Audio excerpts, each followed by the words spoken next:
Сәлем достар, қателік болды. Жеңіс Ысқақова өзінің 18 жас кіші жігітпен хайп жасаған Шахизада жайлы не айтты? Қателік болды. Жеңіс Ысқақова өзінің 18 жасы кіші жігітпен хайп жасаған Шахизада жайлы не айтты? Шахизада менімен замандасым, курстасым. Эстрада колледжінде Зейнеп Қойшыбаева апамыздың курсына бітірген шәкірт. Біз концерт өтейін деп жатқан. Грим жасайтын бөлмеде Шахизада және Ерболат үшеуміз отырдық. Сол кезде Ерболат желіге салатын видео түсіріп жүрді. Ерболат өнердегі інілерінің бірі, ол менің, сосын Шәкенмен суретке түсті. Шахизада өзі көңілді адам ғой.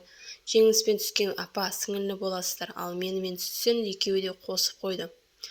Сосын мен де осыны пайдаланып хайп жасап алдыңыздар. Шахизада ондайға үйреніп қалған ғой, дедім. Екеуі келісе кетті. Осылай қалжыңмен бастаған дүние ғой. Сол жерде қайып болып солай кету керек еді. Соның жаңалай беру керек еді. Құрбымның қателігіме, қадамыма. Бір бағдарламада астарлап келтірді. Мүмкін өз махаббат туралы ашық айтқан шығар, білмеймін. Жүрегіме от түсті деп ойнапты.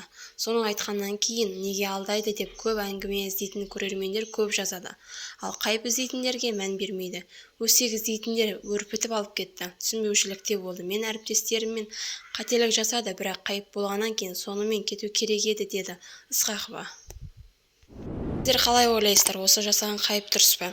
Сол туралы пікірге жазып кетіңіздер. Соңына дейін тыңдағандарыңызға рахмет. Лайк басып, қоңырау белгісін басып, каналға тіркелуді ұмытпаңыздар достар.